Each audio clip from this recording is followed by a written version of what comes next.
Vamos nos recolher.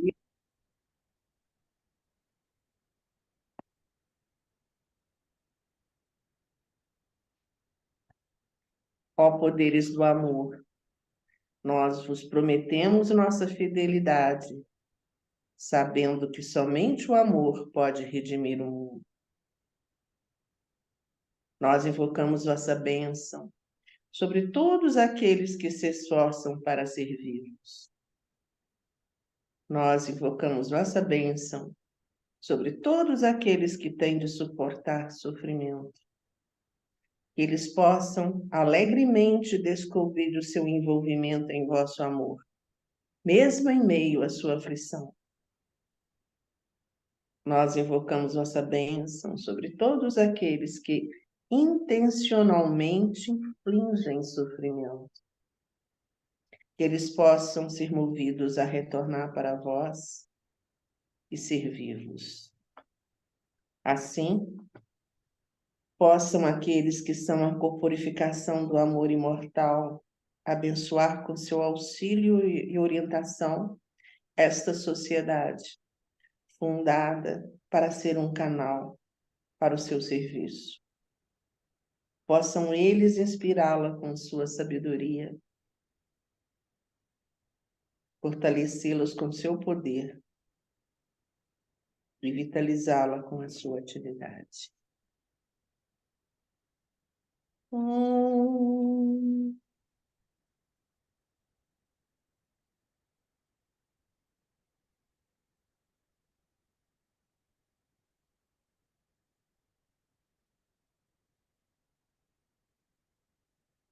Meus irmãos, bem-vindo. Hoje, através da loja Estrela d'Alva, situada em Juiz de Fora, Minas Gerais, na data do dia 27 de março de 2024, nós estamos completando hoje a quarta live do ciclo do seminário Vida e Morte, com o nosso irmão Ricardo Lindemann, que vai nos honrar nesse momento, dando seguimento ao seminário.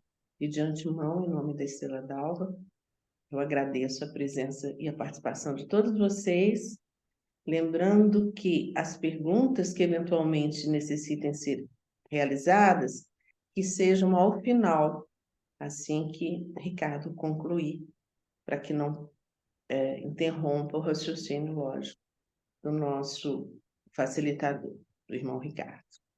Então, bem-vindos e com a palavra o nosso irmão Ricardo Lindemann. Boa tarde. Bem, eu entendi que tinha alguma coisa pendente, mas acho que o Selmo não chegou ainda, não é? Sim, ainda não. Ele chega normalmente a partir das 18h30, parece-me que é por motivo de trabalho. Aham. O que tem aqui no meu WhatsApp são perguntas referentes ao átomo permanente, linkando uma encarnação à outra. Estão solicitando que Sim. você verse um pouquinho mais sobre o tema. Eu tentei fazer uma comparação, não sei se de todo feliz, mas pelo menos está na moda o pendrive. Então, troca o computador, mas fica o pendrive, tá certo? Perdem-se as mãos, os anéis, mas ficam os dedos, não é assim? Sim, Então, a parafernália do corpo, o cérebro, todo esse problema da musculatura, de ter que manter o corpo em condições, etc. e tal, isso tudo vai virar cinza, né? Por mais que queiram esticar e botar botox, vai acabar desse jeito. Agora, o pendrive leva as informações do que foi útil daquela vida. Isso fica reservado no átomo permanente e é transmitido pelo cordão de prata para o corpo causal. Na verdade, o cordão de prata seria o trecho do átomo permanente ao corpo físico, porque, na verdade, o átomo permanente, sendo um, um átomo ultérrimo, ele tem que ficar no dupletérico, ou numa região mais sutil. mas ele pode, por isso mesmo, se deslocar dentro do corpo físico. A TT deve lembrar que o nosso irmão Vadir costumava falar na estrela, que ficava caminhando e mudando de chakra para lá e para cá. Era assim ou não era, TT?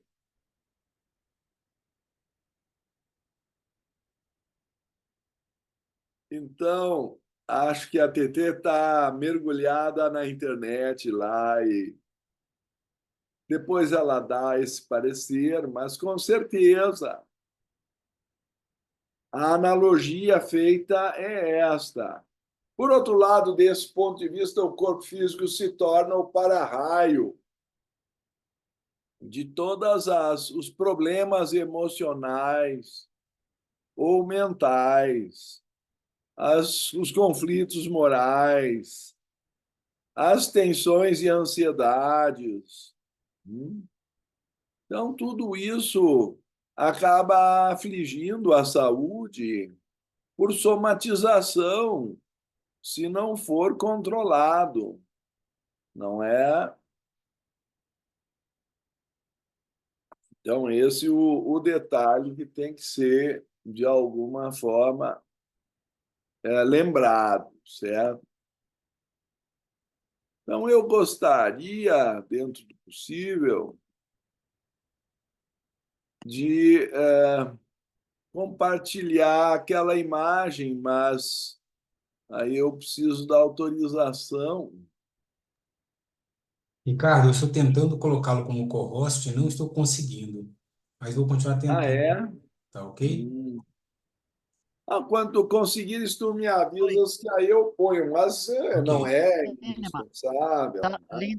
Lindemann, você já está autorizado. Ah, tá. E tem uma pergunta pendente da semana Ah, passada. qual seria? Foi feita pela Cláudia Moreira. Ela pergunta Hum, se no caso de um aborto espontâneo, não foi uhum. possível a encarnação ou ao espírito é facultado a possibilidade de desistir dela. Olha, que eu saiba só quando o karma permitir, não é? No caso geral, deve ter havido algum fator kármico que tenha levado ao aborto, espontâneo, no caso. Vamos supor, embora esse seja um tema que pressuponha que a pessoa já compreendeu que depois da morte, o tempo que ela fica no plano astral e no plano mental é por mérito e tem a ver com uma espécie de energia ou combustível, se eu puder comparar, que ela gerou em emoções e pensamentos, respectivamente, durante aquela encarnação, certo? Afinal, o que o espírito, ou pelo menos a alma, no corpo causal, vem buscar, se não nutrientes de experiências para expandir seu desenvolvimento? Então, eu comparo no nosso livro, eu digo nosso porque foi escrito conjuntamente com o irmão Pedro Oliveira, a tradição sabedoria. Nós ali comparamos a encarnação com um processo de busca de alimento e mastigação, tá certo? Enquanto que o pós-mortem é um processo digestivo e até de purgação do que não prestou.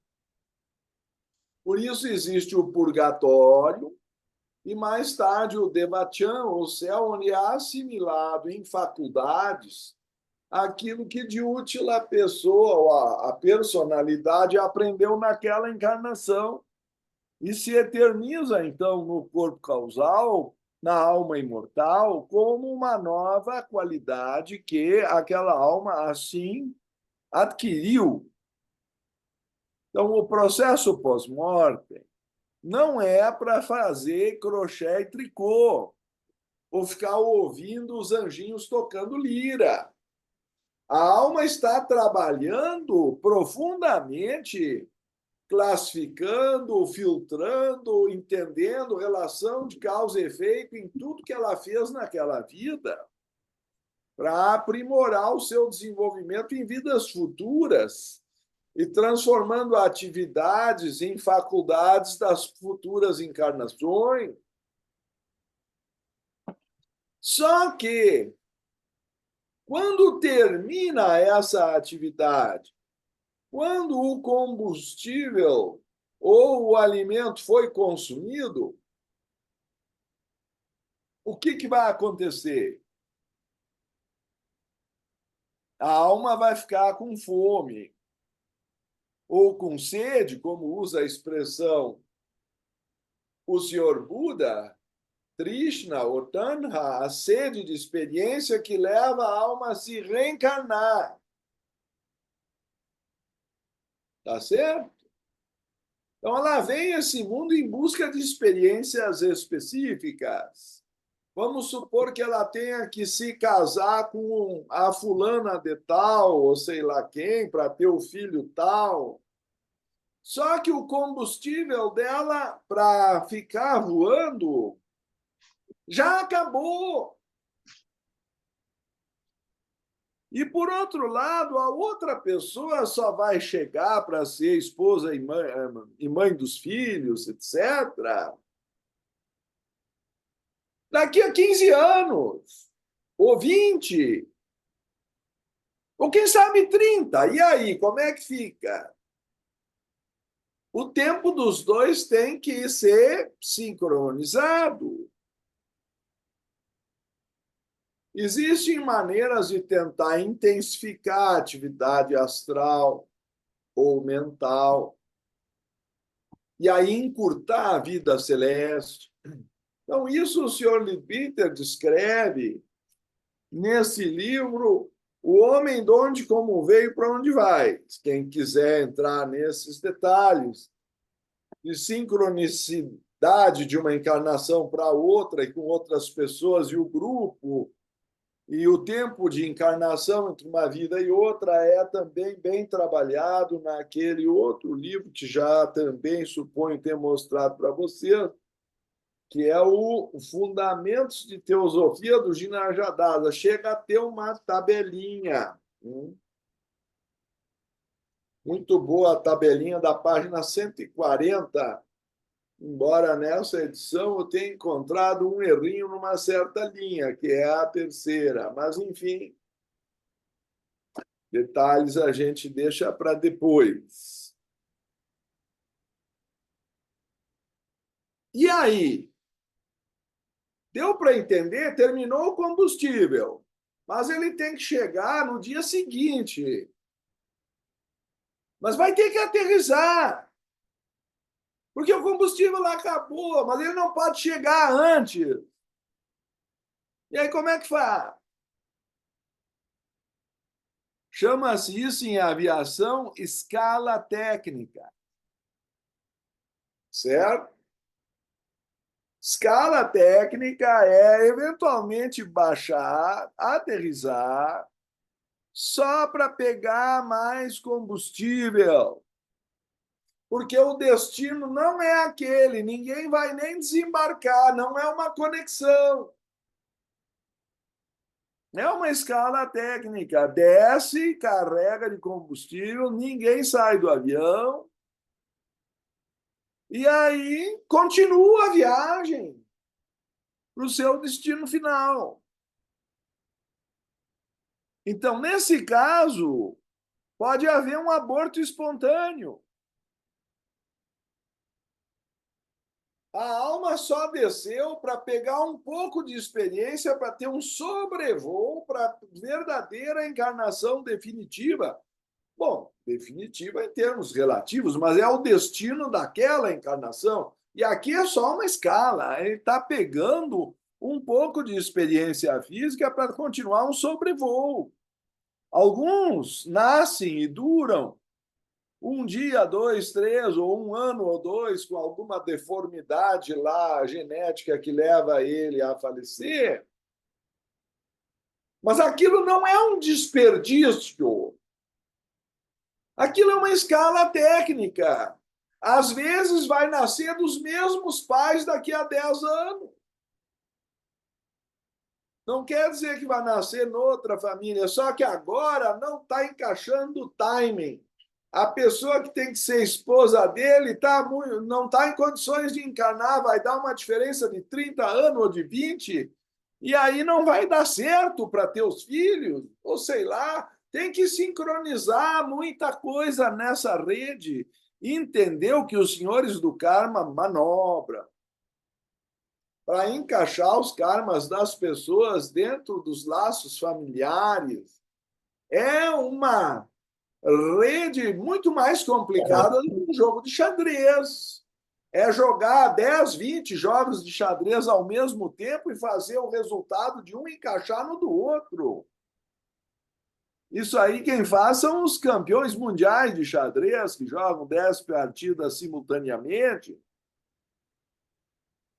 Vocês estão entendendo o que fazem os Lipikas e os Devarajas? Eles coordenam todo esse processo. Isso é uma doideira, é uma loucura. Eu nem consigo imaginar, é um computador gigante. E os agentes do karma têm que estar se encaixando. Então, morte súbita, um Alzheimer em que a pessoa não está mais produzindo interação com o mundo, mas ainda está dando extensão na encarnação para angariar mais combustível, ou está aprendendo a se desprender, ou porque a família não está preparada para perder a pessoa, então dão mais 3, 4 meses de doença lá para ver se o povo aceita a mensagem que está telegrafando que o sujeito tem que subir. E ele tem outros afazeres em outras encarnações. E se a encarnação dele, ao invés de ser de 20 anos, for de 80, em vez de retornar em 200 anos, ele retorna em 800, e aí desequilibrou tudo. Então, a duração de uma encarnação é um fator que é kármico. É um relógio que tem que encaixar com o relógio dos outros. E se eu não encontrar a pessoa tal com a qual eu tenho um karma pendente, eu não consigo resgatar aquele karma. Então, nem todo mundo vai morrer com 80 anos, e alguns vão morrer com 1 ano, com 1 semana, ou vão nascer mortos. Não sei se é agradável dizer isso, mas se vocês pararem para pensar, não se desperdiça energia nem tempo na escola da vida. Claro que isso tem a ver com o karma da pessoa. Então, já nisso, os pais sofrem e resgatam alguns karmas que poderão ter abortado crianças noutras vidas, ou sei lá, negligenciado a criança, aí elas aprendem a valorizar mais da próxima vez. E vocês sabem o que é ser filho depois de aborto espontâneo? Nossa! É garantia de que os pais vão paparicar e botar tapete vermelho, até podem mimar demais a criança. Cada situação dessas, se a pessoa é o primeiro filho, o segundo ou o terceiro, muda todo o jogo. É só pegar o I Ching, que eles têm uma classificação de cada linha do I Ching para um do pai, filho, e a mãe, filha, primeiro filho, segunda filha, terceira filha. Deem uma olhada lá, se vocês já estudaram algo de taoísmo, do I Ching e das tradições chinesas. Ali tem muito de confucionismo também. Tá certo? Então, não é tão simples explicar todos os mecanismos de tempo, mas o aborto espontâneo não é um acidente de percurso, é uma escala técnica. Não sei se isso explica razoavelmente a pergunta. Por favor, Veli. Eu tenho uma história engraçada, exatamente o que você falou. Meu nome é o mesmo nome do meu pai. um ano antes de mim, em abril, nasceu um José Félix e 3 meses depois morreu. E aí, um ano depois, a minha mãe engravidou e eu nasci e peguei o nome do meu pai. Então, assim, explica totalmente isso aí que você falou, né? Eu acho que talvez a minha alma tenha vindo antes, pega alguma coisa, não sei, e depois a gravidez vingou e eu nasci e levei o nome do meu pai. É só Isso isso. pode fazer sentido, não é? Pode fazer sentido. Agora, para explicar para os pais, às vezes é doloroso, e depois aquilo é um resgate. Sobre a outra pergunta, se eu entendi bem, é de que o átomo permanente é uma espécie de fio-terra, pode ser, ou se quiserem comparar com um para-raio, mas toda essa linha está transmitindo continuamente energia por meio do prana. E a consciência vai se alocando aqui, a tal da estrela vai passando para cima e para baixo,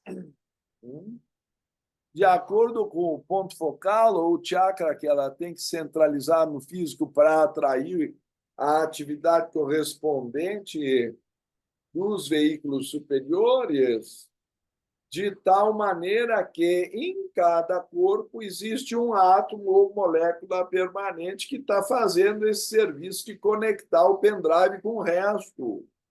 Isso aqui tem que funcionar em rede, tá certo? Eu vou dar um exemplo que está nas cartas dos mestres. É dito, a Blavatsky, é claro, é a exceção das exceções. É dito nas cartas dos mestres que ela deixou um dos veículos lá no Tibete à mão deles. Mas aí, para que ela pudesse ser controlada à distância e ter uma acessibilidade melhor à conexão com os mestres. Era parte do treinamento dela.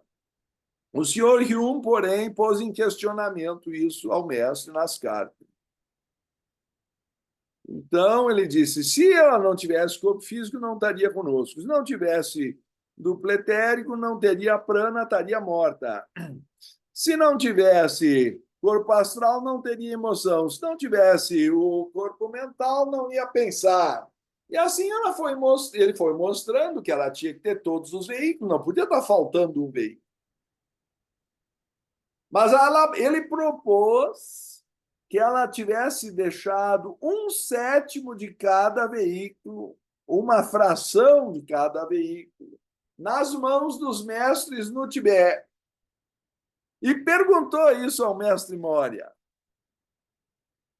Vocês sabem o que o mestre Moria respondeu? Nada. Mestre Moria ficou em silêncio. Vocês sabem o que isso significa? Ele acertou o gol. Mestre não pode revelar o que os discípulos não estão preparados, mas ele não pode mentir. Então, ele ficou em silêncio. Então, o que acontece com a senhora Blavatsky é que uma fração de cada veículo ficou lá para conexão fácil. E por isso ela tinha uma pequena dificuldade de estruturar a sua personalidade. Ela não era uma pessoa com total autodomínio, porque ela estava ao sabor de uma certa incompletude e comando à distância. Por isso que a senhora Blavatsky não é referência como personalidade encarnada para o homem comum, porque ela é exceção das exceções.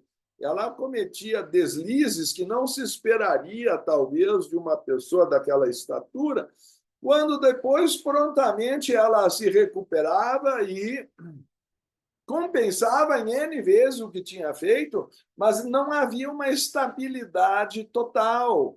Vocês leiam as biografias do Walcott ou sobre a Blavatsky, não é? O Old Our Lives, a biografia da Cranston, que é uma das mais completas, ou quem sabe da Condessa Wachtmeister. E aí vai aparecendo essas aparentes contradições, porque a constituição dela estava afetada nesse processo que eu estou tentando descrever. Em compensação, os mestres entravam e saíam dela como se estivessem em casa. Coisa que o ser humano comum e mesmo os melhores médiums não conseguem. Até porque o caso dela não era de mediunidade, o que deixa as pessoas confusas, porque é uma técnica diferente. Ela foi submetida a uma técnica que o homem comum não tem. Então, ela não perdia a consciência, mas cedia os veículos e, de alguma forma, participava. Então, eu estou tentando explicar a vocês que não é uma mediunidade comum.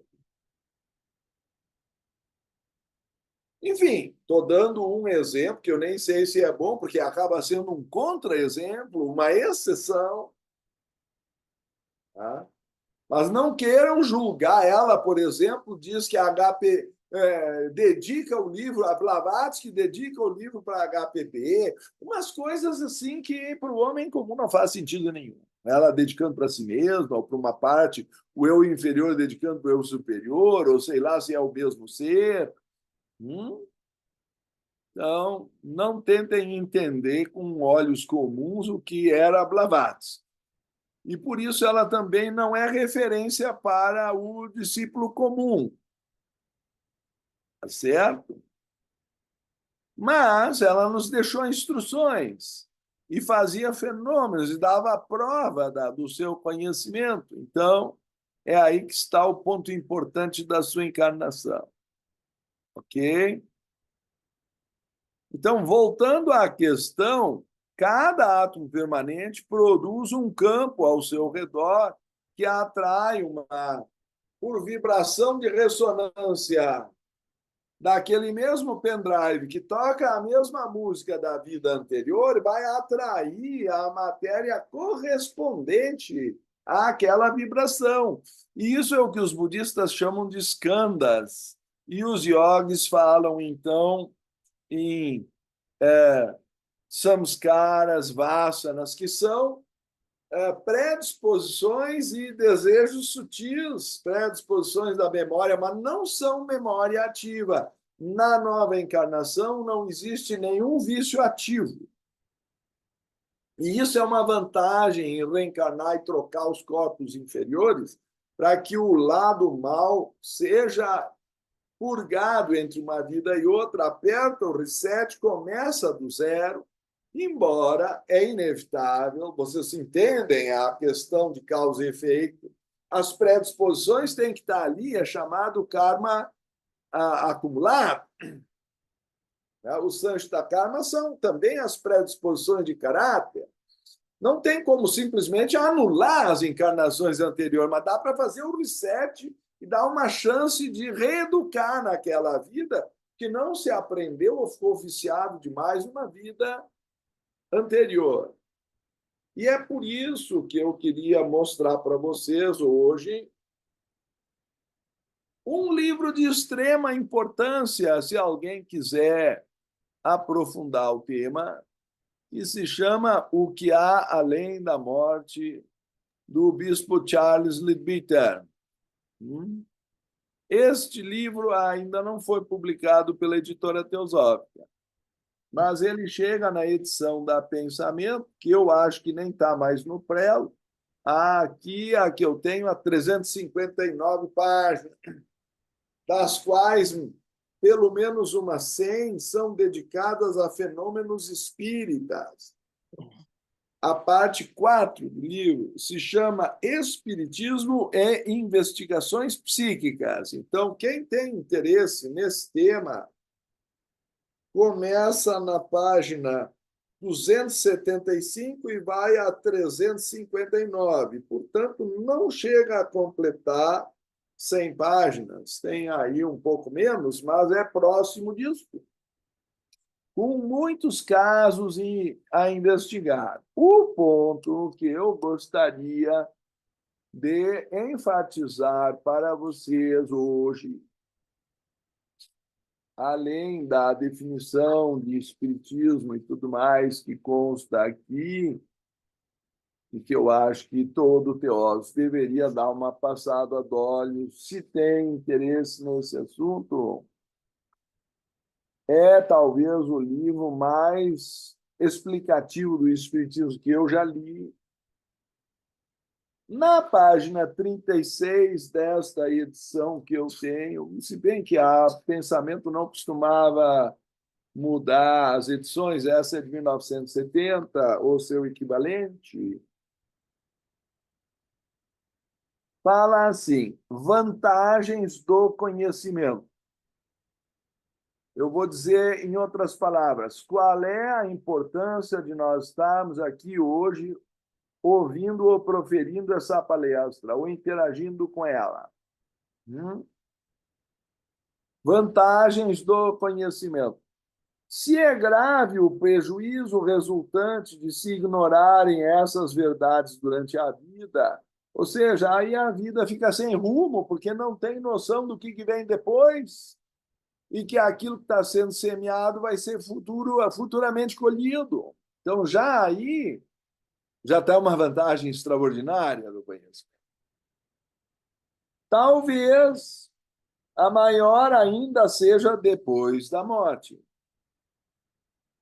Por isso, é maior a vantagem dos que têm noção, embora ou ainda que intelectual, dos ensinamentos ocultos sobre esse assunto. Percebem a verdadeira proporção entre o fragmento físico de vida e o restante dela, e não despendem todo o seu tempo aqui só trabalhando para esse fragmento e negligenciando totalmente o restante, mas encaram a vida em seu conjunto e a vivem inteligentemente. Ao passarem para o plano astral, não se afligem. Então, já a morte adquire outro significado, como apenas uma mudança de casa ou transpassar um portal.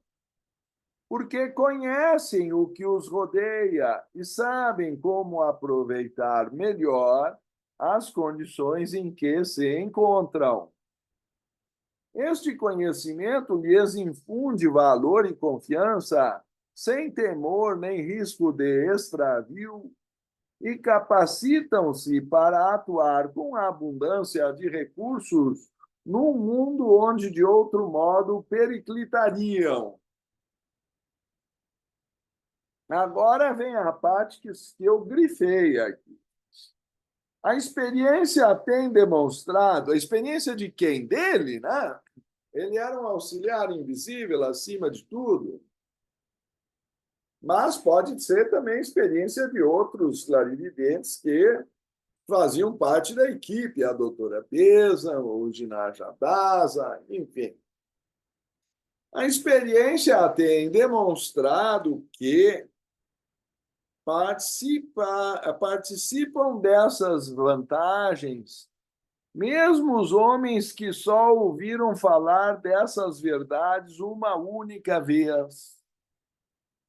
Vocês não acham que isso merece ser lido de novo? A experiência tem demonstrado que participam dessas vantagens. Homens, mesmo os homens que tão só ouviram falar dessas verdades uma única vez, por exemplo, numa conferência, e as consideram, em suma, em resumo, como uma dessas tantas hipóteses insuficientes para induzi-los ao estudo. Quer dizer, a pessoa veio aqui numa quarta-feira à tardinha, deu uma passada por aqui, ou quem sabe vai assistir Essa palestra não vai para o YouTube? Sei lá quando que, de repente, ouviu falar nisso aqui e cruza pelo assunto, talvez ache até uma bobagem que não vale a pena continuar. Então, ele diz uma dessas tantas hipóteses, consideram como uma dessas tantas hipóteses insuficientes para induzi-los ao estudo. Não vale a pena perder tempo com esse pessoal aí, devem estar viajando na maionese. Embora tenham desprezado a oportunidade de ulteriores informações, porque não aprofundaram, né? Jogaram fora a oportunidade que se lhes ofereciam. Recordam-se depois no plano astral do que escutaram uma vez e apressam-se em acomodar sua conduta às circunstâncias atuais, quer dizer, depois da morte, coincidentes com o que ouviram do orador. Porque quem ouviu uma vez já tem, em algum lugar da criptomemória ou dos samskaras, uma predisposição favorável a se confrontar com o fato e dizer, era isso que o cara estava falando. Olha, pensando bem, há 30 anos atrás eu ouvi um cara lá, um sujeito careca de barba branca lá, falando nesse assunto. Na verdade, na época eu achei muito chato, mas quem sabe agora... Então, vocês entendem que esse conhecimento tem consequências profundas, mesmo que agora eu não possa provar tudo que eu esteja expressando. Embora hoje, com a física quântica, com a compreensão da dimensão do infinitésimo dentro do átomo, que ele pode ser fraturado indefinidas vezes, nós temos condições de justificar os 7 mundos, ou sete loucas, Bur louca, Buvar louca, Svar louca, Mahar louca, Janar louca, Dabar louca, Satya louca. Estão aqui os 7 mundos, simbolizados em esferas concêntricas, como jamais se teve em linguagem científica na história da humanidade. Por isso, a senhora Blavatsky, na chave para a teosofia, dizia que daqui a 100 anos vai ser muito mais fácil ensinar a teosofia do que hoje. Imagina, não tinha nem física quântica, não tinha, o átomo não era considerado divisível. Em 1993, o professor de física da Universidade de Harvard sugeriu que ninguém mais estudasse física. Não valia a pena se matricular no curso, porque já tinham descoberto tudo. Pesquisar era perda de tempo. O máximo que ia se conseguir era uma maior precisão em casas após a vírgula do peso atômico dos elementos. Foi isso que ele declarou em 1993. Está lá na biografia da Blavatsky, da Sylvia Cranston, nos capítulos finais. Vocês podem ver Teosofia e Ciência, a influência da teosofia na ciência. Olha com que arrogância terminava o século XIX. E hoje nós temos toda a facilidade de justificar isso aí, mas, em compensação, o pessoal está assistindo série e outras coisas na TV e sabe lá onde, no celular. Estão distraídos da vida com um aparelhinho aqui, ó. Não tem tempo para assistir uma palestra de teosofia. Eu vejo pelos meus familiares, eu não preciso ir muito longe, certo? Então, o que eu posso fazer? Não há muito o que fazer, evidentemente, mas a gente vai tentando. Desta maneira, tem ao menos um ponto de contato com o conhecimento e evitam algo da aflição sentida por aqueles que se veem longe de seus horizontes familiares, sedentos num mar sem praias e de cujo fundo ameaçam surgir a cada instante indizíveis horrores, porque a pessoa não compreendeu nunca aquela dimensão, ela tem medo de tudo quando chega no plano astral. Depende, é claro, do temperamento de cada um. Não é apenas os sentimentos de segurança e confiança a única vantagem para os que têm definido o conhecimento, porém, o homem que pisa em terreno firme é capaz de auxiliar os outros homens, e aí ele se torna um auxiliar invisível. Ele torna útil a passagem dele pelo plano astral, ao invés de ficar só dormindo, ouvindo o anjo tocando lira no Devachan, sei lá. Ele vai fazer algo útil naquele período que vai implicar em acelerar seu crescimento e de se tornar uma fonte de paz e felicidade para centenas de recém-chegados nos domínios do mundo invisível. Dessa forma, engendra a quantidade de bom karma e apressa a sua evolução.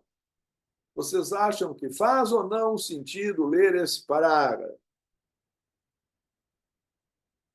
Agora, tem uma outra passagem nesse livro que é rara. Eu só me lembro de ter encontrado algo parecido noutra obra dele, intitulada também A Vida Interna, essa sim publicada pela editora Teosófica, que eu devo, mais uma vez, então, recomendar, que talvez seja mais fácil conseguir. Embora faça uma propaganda aqui, se vocês entrarem naquele site estantevirtual.com.br, que tem liga mais de 1.000 sebos no Brasil, em algum lugar vocês vão encontrar o livro à venda, tá? Mesmo quando está fora do prédio. Tem que ter, às vezes, um pouco de paciência. Não tem essa semana, tem na semana que vem. Tá? A pessoa que quer, consegue. E também existe o Xerox, né? Para isso tem as bibliotecas da sociedade e tudo mais. A questão fundamental que eu estou aludindo se chama O Elemental do Desejo, página 101. E eu gostaria de entrar, então, com vocês na página 101, porque eu acho que é um pouquinho mais difícil de explicar isso aqui. Explicar que existe uma contraparte de cada objeto físico no plano astral, eu já expliquei, certo? Em sessões anteriores do nosso curso, estou certo? Explicar que, olha só, formação do corpo astral, página 104. Após o ego imortal estar revestido da matéria mental, desce ao mundo astral e repete a mesma operação com a matéria desse mundo para manifestar-se por meio dela, tanto quanto lhe permita a sua menor sutilidade. A natureza constitutiva desse novo corpo é muito semelhante à do que ele deixou ao entrar no mundo celeste após sua permanência no mundo astral, depois de haver terminado sua última vida terrena. Em cada um desses mundos ou planos se manifesta um aspecto do homem ao dar a volta ao ciclo. Então, por isso eu gosto de falar sempre na periodicidade.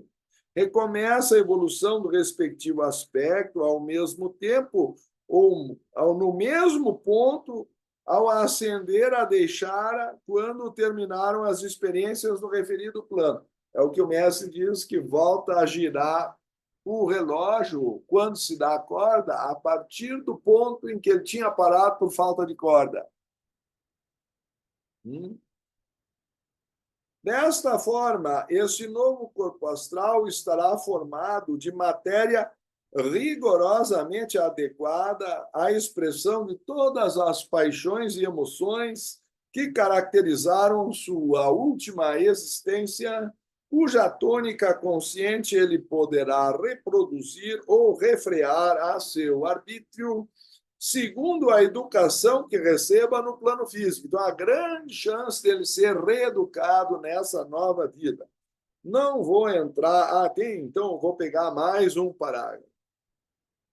Nesse novo corpo astral, palpitam os germes e resíduos das paixões, desejos, emoções, sentimentos que outrora vitalizaram o velho, mas forçosamente não hão de crescer e desabrochar todos esses germes, porque por meio de uma educação cuidadosa, cumpre vivificar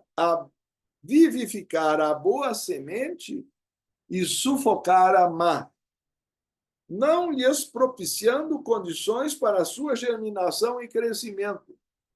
Faz sentido? Isso é educar. É uma jardinagem. Nós vamos nutrir as flores e tirar as ervas daninhas, né?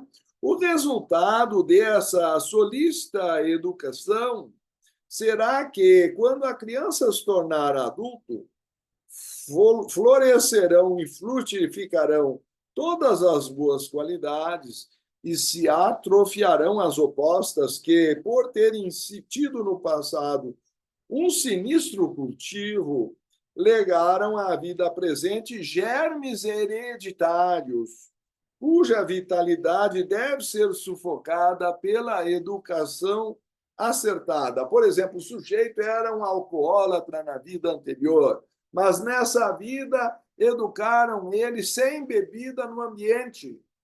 Quem sabe ele consiga ter menos inclinação quando chegar à idade adulta do que ele tinha na vida anterior. Enquanto existem algumas favelas, eu soube, em que para acalmar as crianças que estão chorando, já se mistura cachaça no leite e dá mamadeira. Então, a criança já está sendo levada ao vício no berço. É um lugar em que a pessoa nasce. A família, a classe social, todos esses fatores de educação que ela vai receber fazem uma diferença enorme.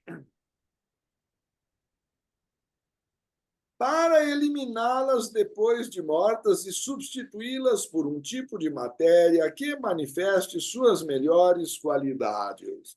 Na próxima encarnação, esses germes não mais aparecerão como prova de que o homem triunfou sobre eles e não mais voltarão a perturbá-lo no transcurso de sua evolução, porque o ego imortal já vigorizou em seu interior as virtudes que lhe impossibilitam esses males. Olha, eu gostaria de ler o livro inteiro para vocês. Isso aqui é uma preciosidade. E eu não entendo nem que não republicam, mas já pus na lista e vai ser republicado. Só que aí tem que revisar tudo de novo, isso leva tempo. A luta com a entidade elemental.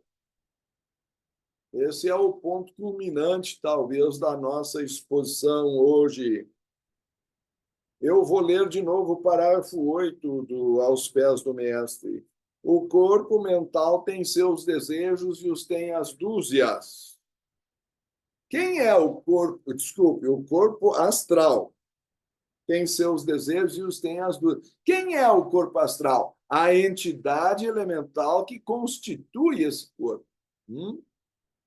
Ele quer que fiques irado, que diga as palavras ásperas, que sinta ciúmes, sejas ávido por dinheiro, que invejes as posses de outras pessoas e que te entregues à depressão.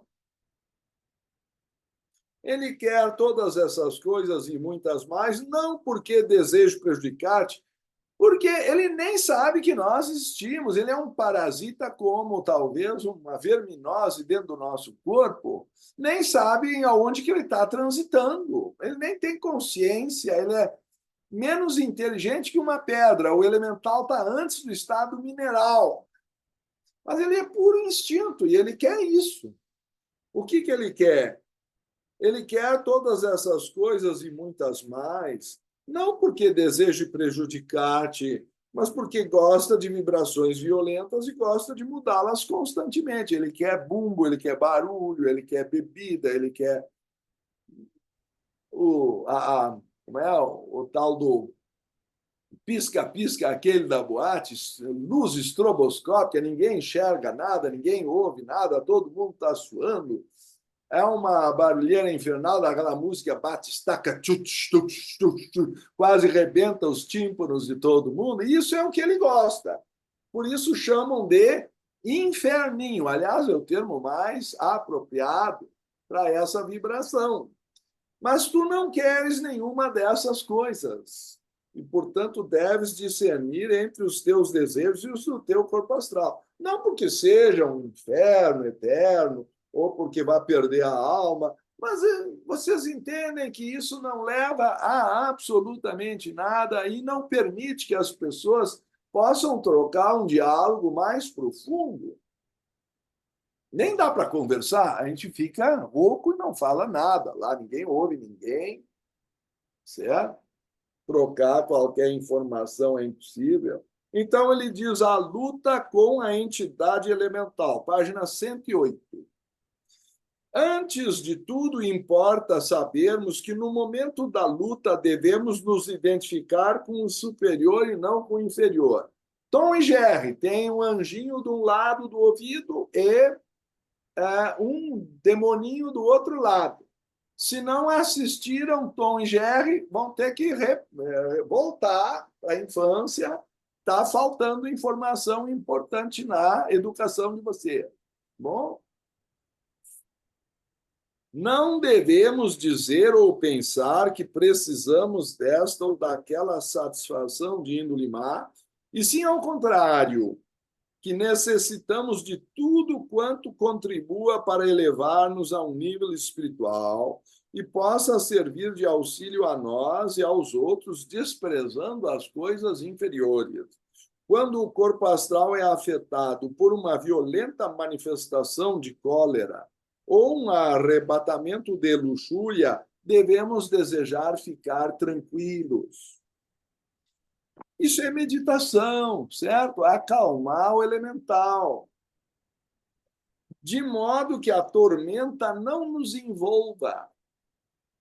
O desejo elemental anseia que nos encolerizemos para ele sentir o prazer da cólera, ou nos induza à sensualidade para desfrutar suas vibrações violentas. Porém, não devemos satisfazer o seu gosto, e sim atender ao nosso interesse espiritual, porque não carecemos de prazeres baixos nem andamos atrás deles. Por que, então, devemos desprezar nossa dignidade até o ponto de nos sujeitarmos a desejos de quem nem sequer é ainda um mineral? Essa é a pergunta que ele faz. Vou ler de novo. Por que, então, devemos desprezar nossa dignidade até o ponto de nos sujeitarmos a desejos de quem nem é sequer um mineral? O importante é que o homem se convença de sua força poderosa, sempre dirigida para o alto em luta pelo bem, e de que a força inferior não é ele absolutamente, e sim apenas um fragmento indisciplinado de seus veículos. Por isso, o mestre diz que temos que discernir entre o que é a nossa vontade e o que é o corpo astral. Acho que, não sei, cheguemos a ler até o fim, o parágrafo 8. Ele diz, gosta de vibrações violentas e gosta de mudá-las constantemente, mas tu não queres nenhuma dessas coisas e, portanto, deves discernir entre os teus desejos e os do teu corpo astral. O senhor Leadbeater está ou não aprofundando o tema do Aos Pés do Mestre? Ele não está dizendo a mesma coisa, mas ele está dando mais informação e ilustrando aquilo que, às vezes, leu uma linha, tá, já li o livro. A guria me devolveu no fim do voo. Eu dei para ela, eu quis dar para ela de presente, porque ela tinha lido. Gostou? Quer ficar com o livro? Não, eu já li, me devolveu. Então, acham que isso aqui é livro de uma única leitura? Bom, aí ele diz, o importante é que o homem se convença de que sua força poderosa, sempre dirigida ao alto em luta pelo bem, e de que a força inferior não é ele, absolutamente, e sim apenas um fragmento indisciplinado de seus veículos. Tem de saber dominá-la, dirigi-la e mantê-la sujeita, longe de tê-la por demônio. Não é uma demonização daquilo, como se fosse uma coisa totalmente trevosa. Não, é apenas um instinto básico que tem que ser domesticado. Deve compreender que é uma modalidade de energia divina ainda a caminho da involução na matéria. Ela está no caminho da descida, nós estamos no caminho da subida. Ele está ainda no Pravriti Marga e nós já estamos no Nivriti Marga. O nosso caminho é outro. Está ainda, é uma modalidade de energia divina ainda a caminho da involução na matéria e não em evolução como nós. Aí ele vai desenvolver dois temas fantásticos: a compaixão mal compreendida e a reordenação dos veículos após a morte. Então, eu não sei, mas algo me diz, talvez tenhamos que deixar alguma coisa para a nossa próxima quarta-feira, tô certo? Ainda que seja com Mercúrio retrógrado, mas a gente começou um tema importantíssimo. O que vai acontecer depois da morte? Se eu não aprendi a disciplinar o elemental em vida, ele vai se reordenar em cascas e resistir à decomposição, me prendendo nas frequências que ele gosta. E por isso dizem que a pessoa fica presa à Terra ou a níveis inferiores de vibração. Se ele aprender em vida a dominar essas energias, e isso é a base da meditação substitutiva. Vou citar Patanjali 2:33. Quando a mente é perturbada por pensamentos impróprios, a constante ponderação sobre os opostos é o remédio, é o que nós podemos fazer, porque ainda temos predisposições e somos caras de vidas anteriores. Isso, não sei, ficou claro? Então, há Ricardo, todo um trabalho de preparação para inverter essa reordenação. Por favor, Pepe. só uma parte, não é uma pergunta. Eu entendo que este tema que está sendo abordado hoje, ao meu ver, é o mais relevante de toda a literatura teosófica. Eu avisei. Sim, porque tudo que você estuda dentro da sociedade teosófica, se não levar a esse conhecimento, é vazio, é inócuo. O que você está passando, na minha visão, é o maior desafio das nossas encarnações. Com certeza. É uma área em que todos somos aprendizes, estamos evoluindo.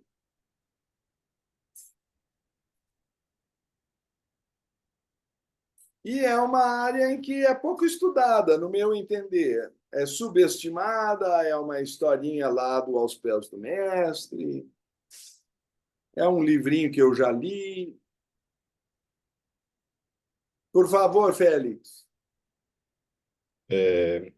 Esse assunto me interessa muito, porque sempre foi uma das grandes dúvidas que eu tive de tentar entender esses três reinos elementais.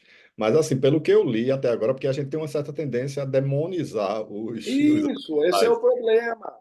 Mas aí eles não são os construtores também do nosso corpo físico, do nosso corpo astral e do nosso corpo mental. Então, como é que a gente pode demonizar? Eu associo com tamas, porque também existe uma tendência de dizer que tamas é o negativo, é a depressão dele, mas tamas também é o que dá estabilidade, né? Então, eu não sei se tem. Então tem que saber pôr no devido lugar. Jesus não destruiu o demônio, ele diz: vá de retro. Vem atrás, me serve, me segue. Ele dá a cada parte do nosso ser a devida utilidade, ele não destrói nada. E como os cavalos também naquela associação do nosso corpo com a carruagem. Perfeito. Se eu matar o cavalo, aí que a carruagem não vai mais a parte alguma. Eu acho que isso deveria ser mais estudado, mas estou aproveitando a oportunidade que a ATT e a loja Estrela d'Alva me oferece essa tarde.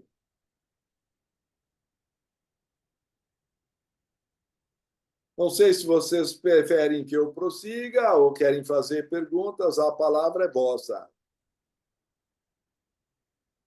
Se puder continuar, Ricardo, e deixar as perguntas mais para o finalzinho, nós ainda temos algum tempo. Muito bem, então eu vou seguir. Veja só o que ele vai falar da compaixão mal compreendida. Eu acho esse tema também muito interessante. Alguns estudantes de teosofia são tão piedosos que têm levado seu altruísmo ao extremo de acreditar em termos que nos apiedar da entidade elemental e satisfazer alguns de seus desejos, se não a todos. Eu até me lembro de um quadro, não me lembro em que programa cômico, que dizia: mas eu preciso tanto. Era o Paulo Silvino, se eu não me engano. Aí, então, era desse jeito que ele respondia a esses apelos. Esta compaixão é louvável, porém não racional como um sentimento. Se por infelicidade temos em nosso corpo astral matéria de tipo que deseja vibrações grosseiras, esta matéria não é adequada para o nosso veículo, pois ela obteria maior satisfação se agisse através do corpo astral de um cão ou qualquer outro animal inferior. Então, ela pode sair do meu corpo astral e ir lá para o corpo astral do Auau, do Totó, certo? Eu não estou sendo ruim. Pelo contrário, ao prender essa matéria ao meu corpo astral, que é humano, eu impeço ela de expandir intensidades grosseiras que no animal ela ia se deleitar, mas que no meu corpo ela vai acabar sempre sendo restringida. Vou ler de novo. Pois ela obteria maior satisfação se agisse através do corpo astral de um cão ou de qualquer outro animal inferior, e seria para nós melhor substituí-la por uma matéria mais refinada. Se temos algum dever em relação à matéria elemental, é de adquirirmos veículos de modalidade superior dessa matéria, a qual não poderia evoluir de outra forma. Porque aí sim o animal não vai dar guarida nem espaço para a matéria sutil. E aí o elemental não tem o estímulo de um convívio humano. E nesse sentido, a modalidade superior e mais sutil não teria onde habitar. Todas as condições baixas se encontram bem nos corpos dos selvagens e dos animais, e por isso não há motivo para nos deixarmos de nosso caminho buscando realizar a tarefa de um de nossos semelhantes menos evoluídos do reino animal e deixando de fazer a que é nossa incumbência. Quer dizer, o Dharma do ser humano são vibrações superiores. Esse é o nosso dever, porque os animais não podem fazer esse trabalho ainda. Quando resistimos aos instintos passionais, eliminamos gradualmente a matéria ínfima de nosso corpo astral e a assimilamos como substitutas partículas mais delicadas e sutis, que são atraídas para renovar o veículo. Se dominamos nossos desejos e vivemos teosoficamente, sairemos dessa encarnação com um tipo de entidade elemental muito melhor do que a que trouxemos ao nascer. Então, essa é a grande mensagem da purificação que nós temos de fazer aqui. E aí ele entra no grande ponto da vida pós-mortem, que é a reordenação. Quando a morte desintegra o corpo físico, isso valeria a pena ler na página 109. Inicia-se também a desintegração do corpo astral. Por quê? Porque ele perdeu a âncora ou o para-raio, que era o corpo físico. Então, ele entra em decomposição. E o desarranjo das envolturas constitutivas da personalidade. Está tudo se decompondo. É o Titanic afundando. A essência elemental, por instinto, percebe que a armação se desfaz, a estrutura está se destruindo, e temerosa de perder a morada em que se fixou separadamente da massa coletiva para acelerar a sua involução, quer dizer, ela ganha muito mais estímulo quando está dentro do corpo astral humano do que quando está fora. Ela se nutre da atenção que nós damos aos desejos. Ela é um parasita que está vendo que a árvore está morrendo. Ela entra em desespero vendo que a fonte da sua energia está indo embora, está se desprendendo para o Devachan. Apresta-se para defender-se com muito engenho. Não que seja intelectual e tenha feito uma estratégia, ela vai fazer isso instintivamente, pois reordena as partículas do corpo astral de forma a poderem resistir o maior tempo possível à desintegração. Ela vai resistir à desintegração a unhas e dentes, embora ela não tenha nem unhas nem dentes. Tá certo? Com todas as suas forças. Ricardo, Sim. estão me perguntando no WhatsApp a questão da cremação. Bom, a cremação ajuda a não prender a terra, mas não substitui em tudo. Claro que se nem a cremação não aconteceu, a predisposição a ainda querer usar o veículo para se rematerializar ou sentir alguma coisa terrena, a tentação é maior. E quando não é usado por outra entidade para fazer magia negra. Então, o que a cremação faz é destruir mais rápido ou desintegrar mais rápido o corpo etérico, o duplo etérico. Mas isso repercute também no astral. E, portanto, aumenta a velocidade de desprendimento.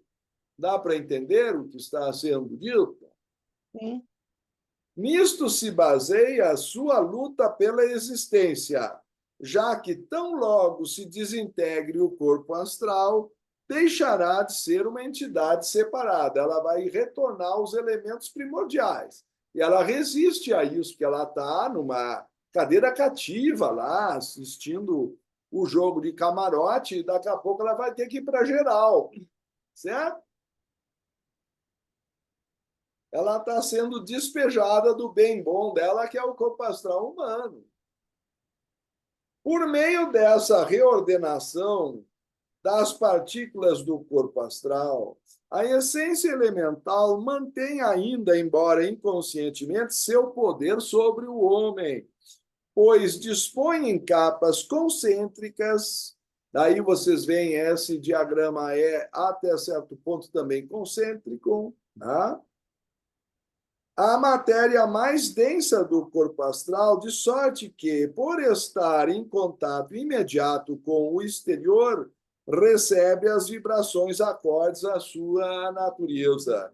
E, geralmente, a entidade elemental não interfere em nada na porção do corpo astral que sobressaia do físico e forma a aula luminosa, mas abroquela-se no interior das capas densas que, durante a vida terrena, integraram a configuração do corpo carnal. Então, embora o ovoide do corpo astral seja muito maior, ela quer se concentrar na parte mais densa, que era a que correspondia à contraparte do corpo físico, da carne, tá certo?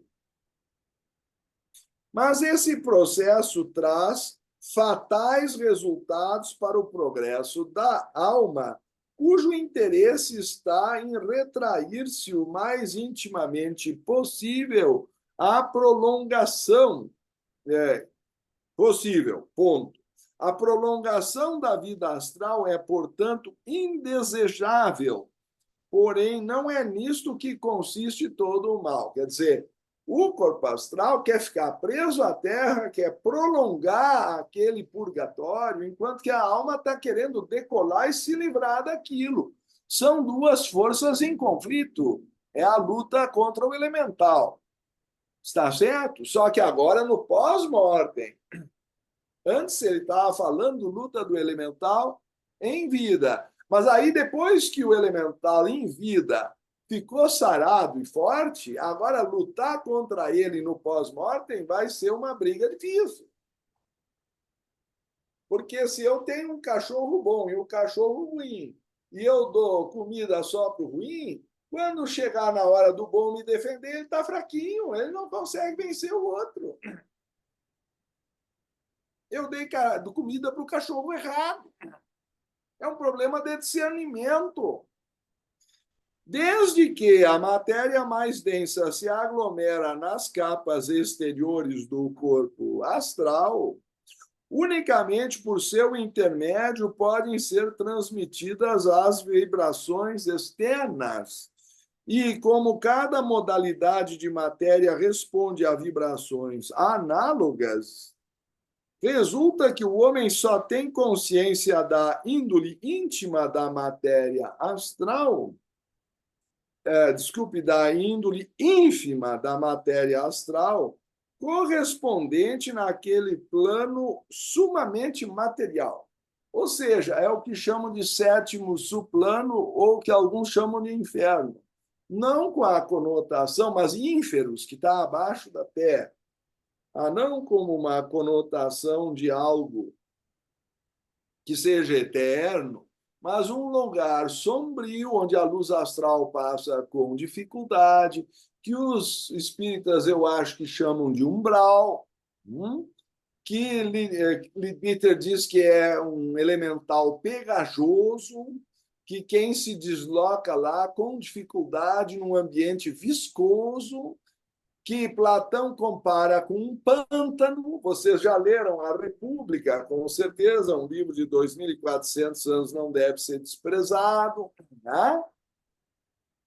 Sem que possa perceber os aspectos superiores e mais formosos do plano.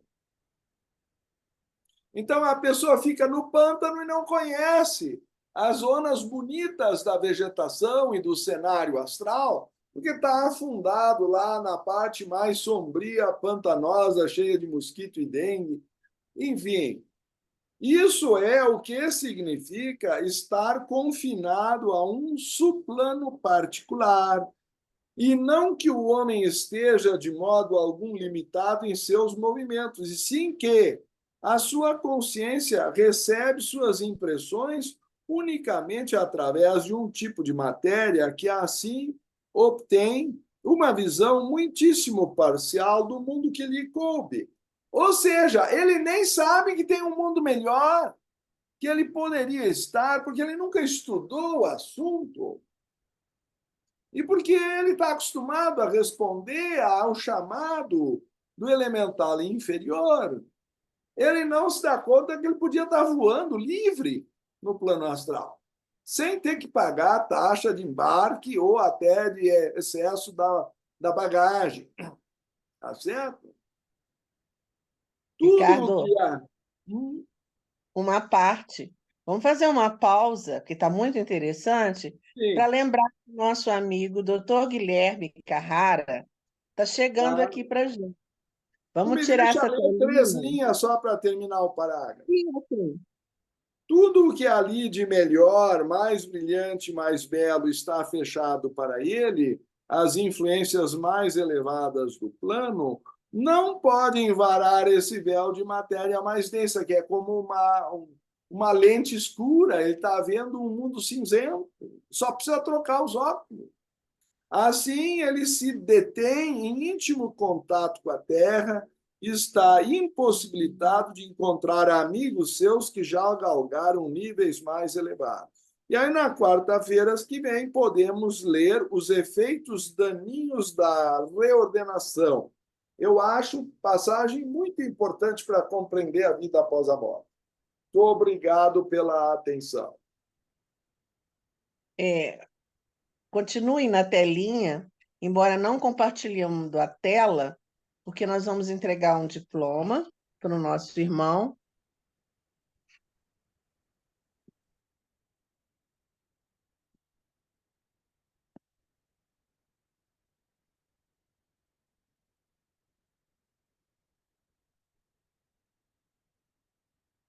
Ricardo, só uma pergunta, viu, Ricardo? Tetê, tu tá sem som, Tetê.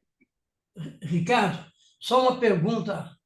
Esse lugar pantanoso que você falou, viscoso, alguns escritores chamam de oitava esfera? Não, a oitava esfera é pior do que isso. Nem vamos entrar no lixo, departamento Ah, de lixo. é Isso pior. ainda é astral. A oitava esfera é um outro Ah, plano abaixo do físico. Aí a coisa piora muito. não, então. Eu tenho tentado, Wilson, eu tenho vamos. tentado entender, Oscar, o Ricardo, a Sim, a oitava esfera, mas até agora ainda não consegui entender exatamente o que significa essa oitava esfera, né? é Wilson, vamos intencional. Ela operar. geralmente só é usada para magia negra, então não Ah, tá, fornece informação a respeito. tá certo. Bom, tá aqui, tá para enxergar? Dá. Eu estou vendo o Corcovado. Bom, mas então nós não. Agora eu estou te vendo. Pois é, Ricardo, eu estou com o mapa aqui do nosso irmão. Não, tu Então tá não com o adianta ele ficar diploma, o mentindo. diploma, tá? É, sim, é o mapa também, é o Tá mapa da bom, tá vida. certo. Esse é o mapa para subir para o templo da É, sabedoria antiga. Agora eu vi, agora mantém assim, segura, não mexe. É. Mas agora tu bom, disse também o que está acontecendo. Acho que tu tem que ficar mais para frente.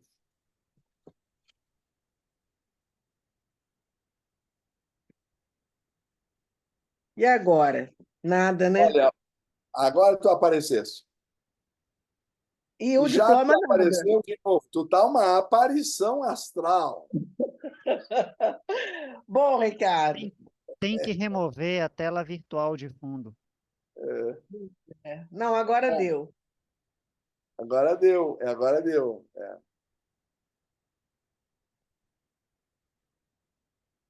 Bom, E é uma vamos questão então. da distância que tu fica da câmera. Tu tem que Não, ajustar. não importa, Ricardo. Vamos lá. Agora tá dando para ver. Não Tá, mexe, não respira, não respira. não respiro, estou paradinha. Vamos lá cumprimentar o nosso irmão Guilherme Carrara. Nós vamos entregar esse diploma ao vivo e a cores para ele em breve. Eu Mas eu consegui gostaria ler também de Guilherme aproveitar Carrara Ribeiro. isso. Eu estou aproveitando a sua oportunidade por ser padrinho dele, né? O Guilherme nos tem brindado com uma presença maravilhosa. É um ser de muita luz e com certeza fará dos seus pacientes de clínica, de hospital, uma elevação espiritual. É uma pessoa de luz, é um guri novinho. O Guilherme, eu acho que vai completar ainda 24 anos de idade e já em tão tênue idade está pedindo ingresso, filiação à Sociedade Teosófica. Com os meus cumprimentos e, com certeza, do irmão Ricardo.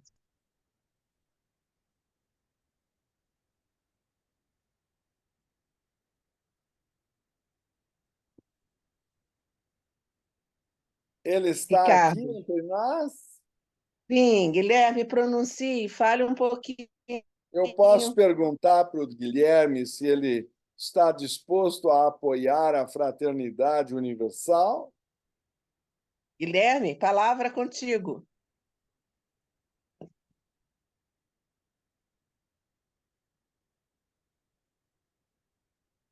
Guilherme,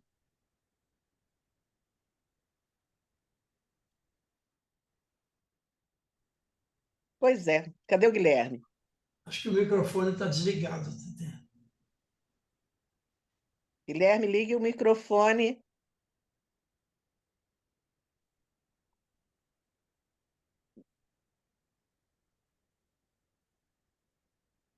Bom, se tiver com alguma dificuldade, Guilherme, fale no chat conosco.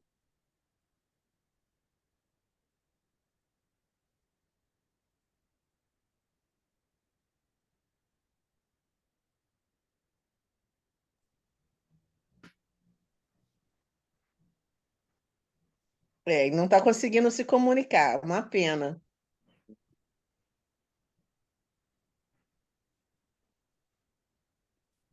Inclusive, estou buscando a imagem dele, também não está visualizada. Uhum. Está com a câmera escondida. Guilherme, ei, cadê você? Ele, nesse momento, talvez não esteja disponível ou a própria linha esteja com dificuldade.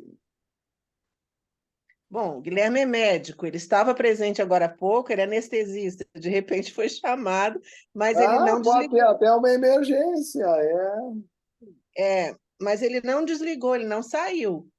Ele está aí ao vivo e a Ele cores. pode estar em algum lugar atendendo um telefone, não sei. É. Bom, de toda forma, ele vai receber esse diploma pessoalmente por nós, provavelmente daqui 15 dias. Eu estava só aproveitando a sua presença de Qual é padrinho a do Guilherme. cidade dele, o que ele mora?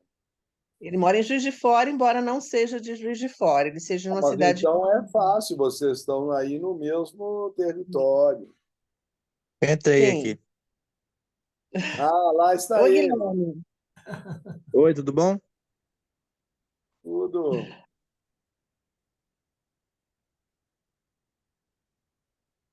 E Guilherme, não qual está que é? aparecendo seu rosto todo. Seu rosto está aparecendo na metade.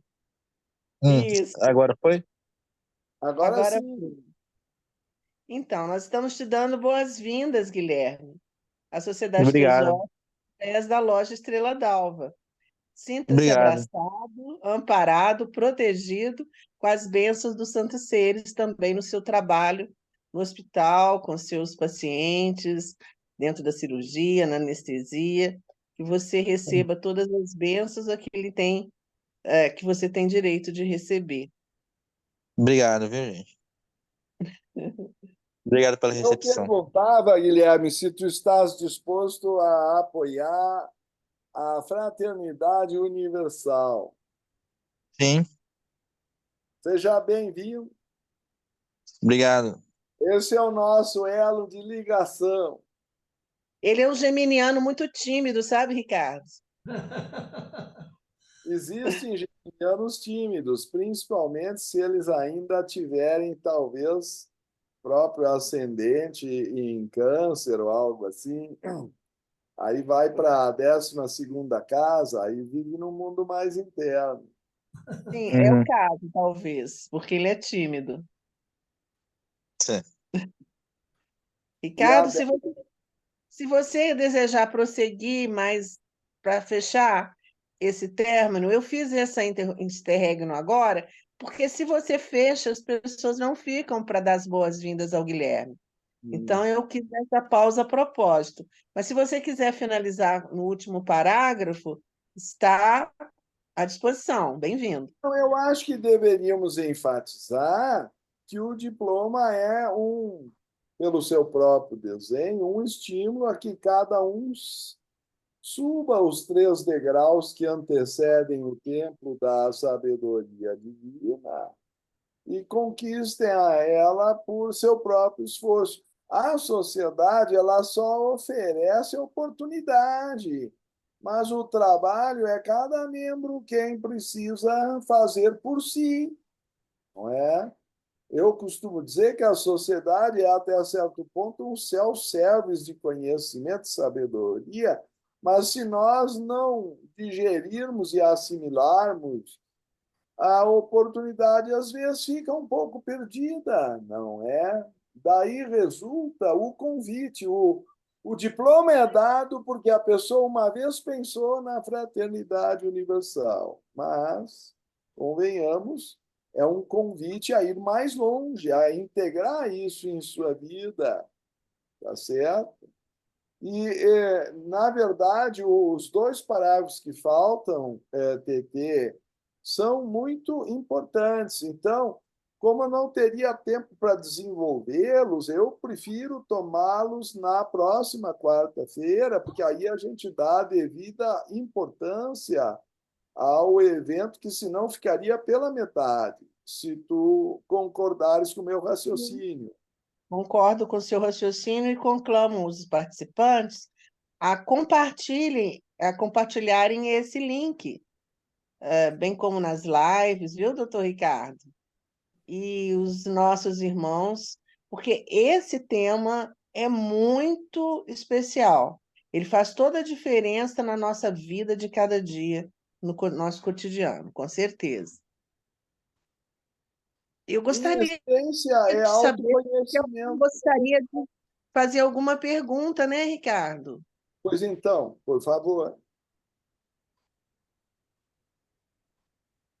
Eu vou fazer uma pergunta para o nosso querido o Ronel Luiz, ele tem esse livro. Não tenho esse ainda, mas já Esse anotei. tu tem que E botar na lista. vou colocar na lista, O que há além da morte. Já feito. Ih, Obrigado. grande conquista. Inclusive, me surpreende porque que a editora até então não editou esse livro. Tem quase 400 páginas, o pessoal é um pouco preconceituoso com livros mais grossos, mas eu acho que chegou a hora dele. Sim, eu apoio. Vamos colocá-lo para Vamos votação. colocá-lo. Já, na lista já está, mas eu estou dando um empurrãozinho para vir para a linha de frente.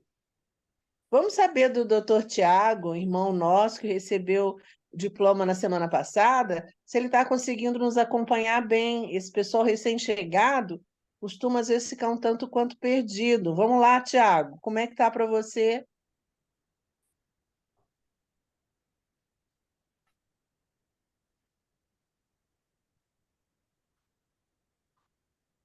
Ele está presente na reunião. Enquanto isso, alguma pergunta?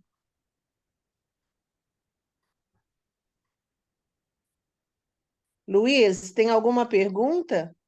Tem mais uma, sim. Ah, Eu o fiz, Félix está pedindo para fazer uma pergunta. Tem uma pergunta que o Félix fez. Qual a diferença entre os três reinos elementais? eu tenho essa pergunta e tenho outra. Eu sei que não vai dar tempo porque já está em mas assim, eu queria saber, por exemplo, se você levou uma vida, o seu corpo astral foi muito de luxúria, de avareza, de algum vício, alguma coisa desse tipo assim, então aí quando você morre, você vai para essa parte do mundo astral mais baixa, e se você teve uma vida mais de virtudes, você vai, quando morre, vai ficar no corpo astral num nível mais elevado, e se você também pode evoluir dentro do próprio depois da morte, você No continua plano evoluindo astral, claro. também no físico. Então, tu acabaste de compreender o símbolo daquela alma na frente de Anubis e Osíris. Anubis segurando os pratos da balança, em que de um lado está o coração do falecido e do outro lado uma pluma. Se o coração for mais leve que a pluma, ele vai subir. Mas se o coração estiver cheio de densidade, ele vai descer. Esse é o julgamento de Anubis. Você já deve ter lido algo do livro Egípcio dos Mortos. E isso foi herdado pela tradição judaica por Moisés, que era iniciado nas tradições egípcias dos mistérios, porque foi criado para ser sucessor do faraó, adotado por sua filha, e, consequentemente, assim entrou na tradição cristã. Então, nós herdamos essas tradições de que nós podemos subir ou descer e que há vários mundos. O problema foi quando perderam a reencarnação no cristianismo primitivo, no concílio Constantinopla II, no ano 553. Foi a tragédia filosófica do cristianismo. Então, a partir daí, essa porta se fechou e o inferno ficou eterno. Isso faz uma diferença brutal, brutal, porque a própria ideia de compaixão ou de amor do Senhor, do nosso Pai eterno, tira férias, na melhor das hipóteses, para não querer fazer nenhum comentário deselegante, mas, na verdade, fica uma situação blasfema, porque o Deus que deveria ser misericordioso e do perdão condena os seus filhos ao inferno eterno. É a contradição de todo o ensinamento central de Jesus. Então, dá para notar ou não dá que alguma coisa saiu errada entre o que Jesus ensinou e o cristianismo que trouxeram para nós. No meio do caminho, perdeu o trilho, saiu, descarrilhou, o ensinamento sofreu mutilação. Esse é o núcleo da minha tese, aliás, dissertação de mestrado em filosofia da religião na UNB, e o coordenador disse que eu defendi com unhas e dentes. Porque ninguém fala disso e é uma contradição absoluta que a religião do amor e do perdão possa ter um inferno eterno. E a consequência disso é a perda da reencarnação. Existem infernos ou situações de densidade pós-mortem se a pessoa teve uma vida mais pesada. Mas tudo isso é temporário e proporcional à densidade. E por isso nós estamos estudando o assunto para aprender a se livrar dessa coisa pesada, sem necessidade de ficar preso a isso, nem sabendo que tem algo melhor ou que dá para driblar o elemental. Nós temos que aprender a jogar futebol com ele e driblá-lo, tá certo? Dá uma meia-lua, dá. Professor Ricardo, Pois não? é o Tiago aqui, é porque minha imagem não está saindo. Mas a parte melhor, onde é que ficou, então? Que barbaridade, como é que a imagem não sai? Eu sei que eu nada sei, então eu queria fazer uma pergunta para o senhor, que até então, o que eu sabia dos elementais era muito pouco. E o que eu sei é da minha história religiosa, da minha história desde o catolicismo, depois o espiritismo, e fala muito em relação à obsessão. E eu, depois que eu vi sua aula, aquela aula que o senhor falou muito bem, da menina que está na fossa, e que ela, em vez de ouvir uma música de Vivaldi, ela vai ouvir um cachorro, não. Porque o elemental, ou seja, está obsediando. Eu entendi que a minha pergunta é essa: o que tem a ver os espíritos obsediadores com os elementais? Como eu distingo eles anatomicamente? Olha, tu que és um médico, faz a pergunta certa, certo? Então, uma coisa é o nosso próprio elemental já está com alguma carga. Mas o problema é que o outro ainda pode induzir carga de fora sobre ele. Isso é um obsessor, aí a coisa complica. Tu já está com o inimigo na trincheira, ainda vem um de fora e dá mais munição para ele? E como fazer essa diferenciação? Bom, eu vou tentar dar a explicação. Uma pessoa morreu.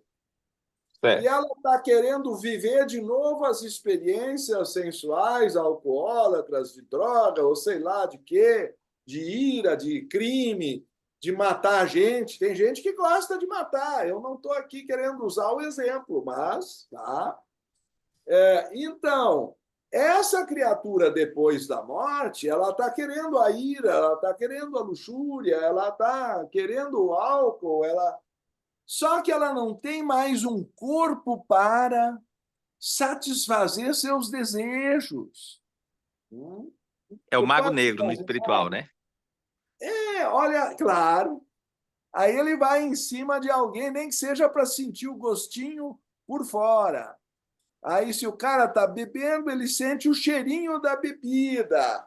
Entende? Ele fica ali urubuzando e tentando pegar uma fresta na aura para sentir o gostinho de novo. Isso é um obsessor. Certo. Ricardo, E ele vai dar força ao elemental que a própria pessoa não está dominando. E a Então, pessoa nesses encarnada que ambientes, não tem um poder, a pessoa que está encarnada e que não tem um poder sobre os elementais, ela é bem mais suscetível a obsediações, não é? claro, mas o problema maior é que ela nem percebe isso. Então, a verdadeira luta não é entre o bem e o mal, mas entre a sabedoria e a ignorância. Se ela começa a entender o que está acontecendo, muda o jogo. Ricardo, é uma coisa que Sim, eu não consigo. Eu tenho vários amigos espíritas, eu frequento, eu parei de frequentar recentemente, justamente por causa desses questionamentos. Por quê? É, a tentativa que se faz é de trazer o quem está no plano astral ou o que está no plano astral para o corpo físico. Eu mas acho isso é o que contrário do que a teosofia ensina. É o exatamente, eu contrário. acho que o nosso papel aqui é tratar essas sutilezas, tratar essas energias, fazer a reforma íntima que os espíritas recomendam e trabalhar para atuar no plano astral e não para trazer o que está no plano astral para atuar no corpo físico. E essa parte de obsessão, o que eu observo é que é sintonia. Se você não tem. Igual o exemplo que você deu da moça, se ela estivesse escutando Vivaldi, se ela estivesse escutando Paganini, se ela estivesse escutando Mozart, ela não ia vibrar com essas. Eu aprendi isso de uma forma muito simples. Eu sou fã dos Beatles. Só que eu escutava Beatles com 12, 13 anos e eu não entendi, eu não sabia do que eu sei hoje de teosofia. Então tem certas músicas dos Beatles que eu não ouço mais. I'm a loser. Eu sou um perdedor. A música toda falando isso. Então, são coisas que a gente repete e que a gente repete inconscientemente. E eu acho que o papel do teosofista é esse: é ter consciência do que escuta, é ter consciência do que fala, é ter consciência de como vive. Há muitas pessoas focam muito, eu vou meditar, eu vou ser vegetariano, aí bota o pé para fora de casa e vai escutar o que não deve, vai conversar o que não deve e vai viver como não deve. Então, você tem que ter, eu acho que a gente deveria ter um equilíbrio nisso aí. E o mais importante, do meu ponto de vista, é o que pensa e o que ouve. Você falou um dia desse sobre escutar Om Namah Shivaya 12 horas. A moça que trabalha aqui em casa faz assim. Essa moça não canta outra coisa, não? Mas É o mesmo problema que eu tenho aqui em casa. É eu o mesmo problema. desmantive. Aquele Om Bubu Vasvaha. Eu tô lá que sim, não sei cantar direito. E toca 4 horas. Eu trabalho o dia todo escutando ou Namah Shivaya ou Gayatri. E ela fala assim: essa moça não canta outra coisa? Não, ela só canta isso. E vai escutando, porque é bom para você. Não entendo o que ela está falando. Não, mas a sua alma entende, não se preocupa, não. Ela acha que eu sou meio louca, então ela faz as coisas que ela fazer. Essa é a situação do elemental. Se Tu me você. permites ler só uma linha? Ele quer todas essas coisas e muitas mais, não porque deseje prejudicar-te, mas porque gosta de vibrações violentas e gosta de mudá-las constantemente. Então, toda vez que tu tá com uma coisa que não muda, as pessoas costumam ficar irritadas. Sim, E o mantra é isso, ele não muda, ele fica insistindo naquela vibração até que o elemental mude, e não ele. Ele expulsa o elemental negativo pelo cansaço. E as pessoas querem trocar para outro. E se encheram, se entediaram da música, não estão entendendo que isso é a atuação do mantra. exatamente. Aqui ninguém tem esse direito de se estressar com mantra, não. Tem que escutar o dia todo, porque eu escuto e todo mundo escuta por tabela. Bom, eu só estou te mostrando como é que opera aquela lei. O pessoal na Índia faz uns caderninhos e fica anotando o nome de Deus em caderno quadriculado. Eu não sei se vocês já viram isso. Aí eles chegam no fim do dia e diz: recitaram o nome de Deus 10.000 vezes, 20.000 vezes. O ocidental acha isso uma chatice, uma besteira, uma obsessão, sei lá. A intenção é fazer a mente voltar àquilo mais uma vez e de novo. Claro que se isso cair no mero mecanismo, começa a perder o efeito. Mas se é feito com o coração, por isso que o Yoga Sutra 1.28 diz que japa tem que ser vinculado, a repetição tem que ser feita com intenção espiritual, tem que ser feita com compreensão. Aí, aquele instrumento começa a abrir caminho para a luz de Buda entrar em manas, porque está expulsando por repetição elemental agitado e está dando espaço para a luz de Buda entrar. E por falar em luz de Budi, nós vamos ficar como Budas ao final, porque já está na nossa hora, Ricardo. Eu lamento informar, mas as pessoas já estão saindo e recebendo mensagem aqui no Zap. TT, já deu a hora. Então, nós vamos seguir nesse tema maravilhoso, aliás, especial, na próxima live, e eu convido a todos para compartilharem este link com os amigos, familiares, conhecidos, pessoas que se interessem. Ricardo, eu vou deixar o finalzinho com você na prece final, lembrando que o nosso irmãozinho Felipe Costa Barbosa está muito mal. Helenise reforça o pedido de orações por ele. Muito bem. Ó poderes do amor, nós vos prometemos nossa fidelidade, sabendo que somente o amor pode redimir o mundo. Nós invocamos vossa bênção sobre todos aqueles que se esforçam para servir. Nós invocamos vossa bênção sobre todos aqueles que têm de suportar sofrimento, como, por exemplo, nosso querido irmão Felipe Costa Barbosa, para que se recupere ou seja capaz de se libertar do sofrimento, e também de sua família, o Birajara Barbosa, Helenise Costa Barbosa, Lúcio Costa Barbosa, enfim, todos aqueles que necessitem de luz e possam alegremente descobrir seu envolvimento em vosso amor, mesmo em meio à sua aflição. Nós invocamos vossa bênção sobre todos aqueles que intencionalmente infligem sofrimento, que eles possam ser movidos a retornar para vós e servir. Vamos irradiar luz, paz e saúde em todas as direções, ao Oriente, ao Ocidente, ao Norte, ao Sul, ao Zênite e ao Nadir. Que todos os seres sejam felizes, todos os seres sejam ditosos, paz a todos os seres. Namastê. Gratidão pela presença de todos.